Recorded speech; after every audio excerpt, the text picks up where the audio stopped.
શું પરિસ્થિતિ પાણીની વાત?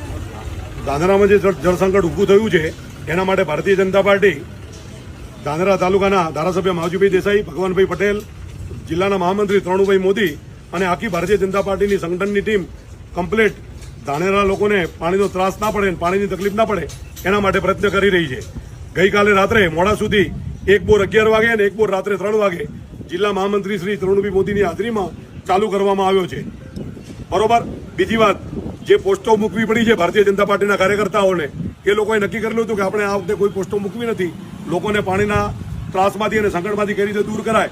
પણ અમુક લોકોએ જે રાજકીય રોટલો શેકવા માટે કરી અને ખોટી જે પોસ્ટો મૂકી એના સંદર્ભમાં ઇન્કાઉન્ટર કરવા માટે બાકીની પોસ્ટો મૂકવામાં આવી છે. અમુક લોકો એવું પણ કહે છે કે ફોટા જોઈને રાજી ન થતા, પણ જે ભારતીય જનતા પાર્ટીના કાર્યકર્તા રાત્રે 12 વાગે, 2 વાગે, 3 વાગે અને ગઈકાલ સવારથી ટેન્કર લઈ અનિલભાઈ રાઠોડ, નરેશભાઈ ત્રિવેદી, અમૃતભાઈ